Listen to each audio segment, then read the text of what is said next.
Welcome back to Live at 5. Our guest this evening may have the best job in the world, and she'd be the first to tell you that.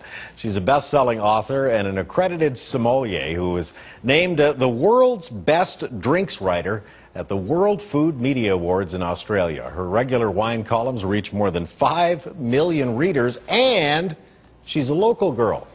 The new book is called Unquenchable, a tipsy quest for the world's best bargain wines, and we are delighted to welcome Natalie McLean back to Live at 5 this evening. Thank you so much for coming in, and welcome home. Oh, it's good to be home, Bruce. Thank you.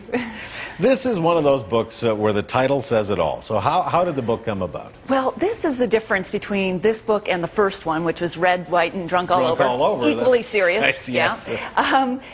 These days, with Twitter and Facebook and online, I crowdsourced it. So I asked the subscribers to my newsletter at nataliemclean.com, where would you go to find the best bargain wines? And I got back thousands of responses. And so from there, I narrowed it down, developed short lists in 8 different regions, went and visited 40 countries or 40 wineries in each of them. 3 end up in the book per chapter. The most interesting, colorful people I could find. Fascinating. So how many wineries in total then?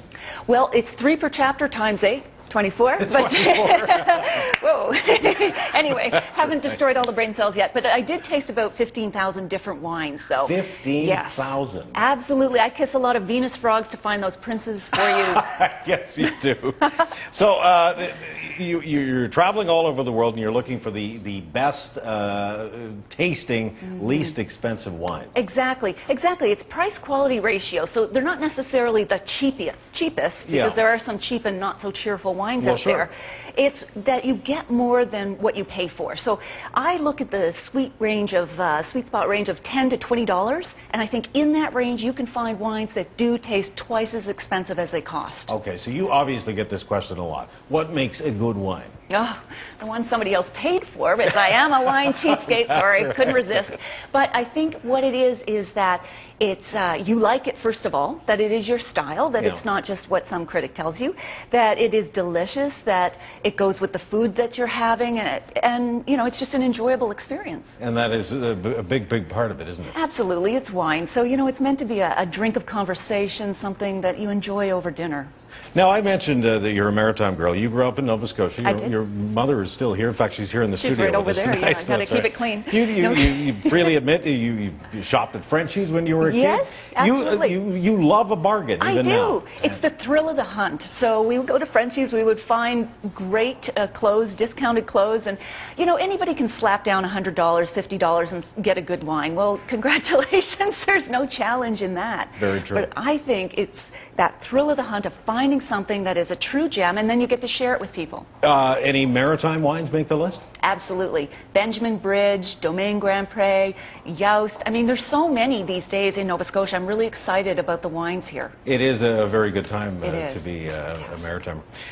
You say in the book your friends always tease you about your job. You're a wine expert, and therefore you can never complain that you've had a bad day at the office. No, you've no had a sympathy. rough. How hard can it be when your job is to taste wine? Exactly. Even the FedEx guy keeps saying, when are you going to invite me in for a tasting, because he'll deliver samples. So there's just no pity anywhere, but you know, it's a good gig.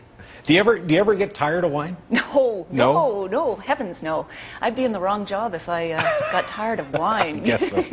So, bottom line, what should Maritimers remember as they head to the liquor stores and the wine stores heading into this holiday season? Well, there's a few quick tips. You know, there are some good regions like Nova Scotia, like if you go for the less fashionable regions and grapes. So instead of Tuscany, go for Sicily down south. Instead of Cabernet Chardonnay, go for a less fashionable grape like Malbec from Argentina or Carmenere for Chile. Then you'll start to save when you get off the badge wines. Fascinating. Yeah. I want to thank you so much for coming in. Oh, thank you, Bruce, for having me. Natalie McLean, a best-selling author and a wine expert, as you may have gathered. The new book called Unquenchable, a tipsy quest for the world's best bargain wines. We should tell you that Natalie will be hosting a very special event at the Atlantica Hotel this Sunday.